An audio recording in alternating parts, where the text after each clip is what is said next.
Anda masih menyaksikan Breaking News Kompas TV bersama saya Muhammad Syareza, saudara, soal pesawat TNI AU yang jatuh di Pasuruan, Jawa Timur. Kami juga masih bergabung dengan jurnalis Kompas TV, ada Babul Arifandi di Pasuruan. Babul, bisa Anda sampaikan kembali, Babul, seperti apa saat ini penanganan yang tadi Anda sampaikan bahwa BPBD, Polres, dan juga dari Polri, dari TNI sedang menuju ke lokasi pesawat TNI AU yang jatuh di Pasuruan, tepatnya di lereng Gunung Bromo. Medannya seperti apa dan sebegitu jauhkah dari akses para pihak-pihak terkait yang tadi saya sebutkan, Babul? Ya, Reza, medan di kawasan lereng Bromo, tepatnya di titik pesawat ini jatuh, memang tergolong ekstrim ya.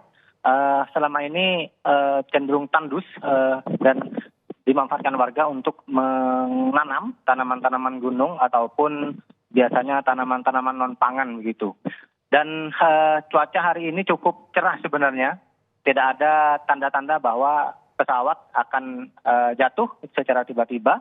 Dan sebelum kejadian juga tidak ada pendaratan darurat begitu, informasi yang kami dapatkan dari warga. Jadi tidak ada tanda-tanda sebelumnya. Kondisi cuaca cukup baik.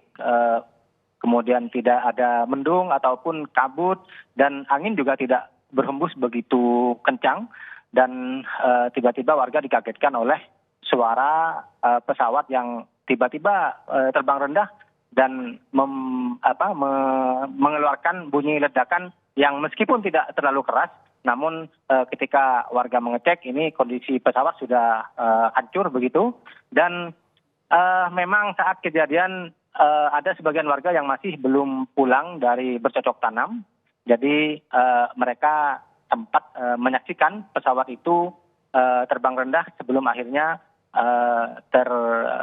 meledak di balik lereng perbukitan begitu, Reza. Dan sejauh ini sudah ada konfirmasi dari petugas TNI AU bahwa pesawat yang jatuh merupakan pesawat Super Tucano yang merupakan jet tempur milik TNI AU. Namun demikian belum ada konfirmasi secara terperinci berapa kru yang berada di dalam pesawat dan sejauh mana kondisinya, dan hingga saat ini proses evakuasi masih berupaya untuk dilakukan. Petugas sudah mulai mendekati ke titik lokasi jatuhnya pesawat TNI AU Super Tucano ini, Reza. Ya, Babul, sejauh ini Anda mendapatkan informasi melalui via telepon dengan pihak-pihak terkait, apa yang mereka sampaikan kepada teman-teman wartawan? Ya, jadi kami mendapatkan konfirmasi berkomunikasi langsung dengan otoritas terkait ini sekitar 30 menit yang lalu ya, ketika petugas ini belum mendekati lokasi. Nah, ketika sudah agak mendekati lokasi, maka akses sudah mulai terputus. Komunikasi sudah tersendat karena petugas-petugas yang berada di lokasi terkait ini mengalami kesusahan sinyal. Kondisi ini memang rumit karena lokasi jatuhnya pesawat berada di tepat di tengah-tengah perbukitan gitu, perbukitan di wilayah lereng Gunung Bromo, tepatnya di wilayah Kecamatan Puspo, Desa Kedewung, Kabupaten Pasuruan, Reza. Oke. Kurang lebih tadi sekitar 5 menit yang lalu bahwa 30 menit ke depan BPBD, Polri, dan juga TNI akan tiba di lokasi. Nah, pada saat itu juga warga juga banyak yang mengabadikan momen pesawat yang jatuh di Pasuruan. Lalu apa yang memang bisa disampaikan untuk para warga atau yang ada di sekitar, walaupun tadi Anda sampaikan sebelumnya bahwa lokasi ini jauh dari permukiman.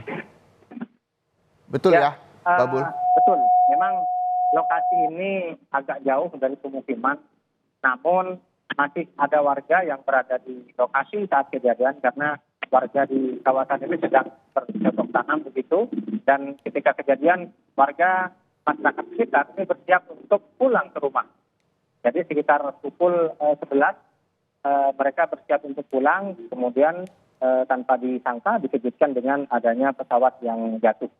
Dan otoritas terkait memastikan bahwa mereka akan melibatkan warga di relawan di kawasan Gunung Bromo untuk membantu proses evakuasi ataupun pemindahan bangkai pesawat. Karena bagaimanapun warga dan relawan-relawan di kawasan ini cukup hafal medan yang tidak dikuasai atau dimiliki oleh otoritas terkait. Karena di kawasan ini medan cukup ekstrim, cukup curam begitu, sehingga membutuhkan pengalaman ataupun pengetahuan-pengetahuan dari orang-orang di sekitar. Reza. Baik, terima kasih Bapak Arif Handi, jurnalis Kompas TV dari Pasuruan, Jawa Timur, dan kami masih akan terus mengupdate informasi terkait pesawat TNI yang jatuh di Pasuruan. Dan saudara, breaking news Kompas TV harus jeda sejenak, tetaplah bersama kami.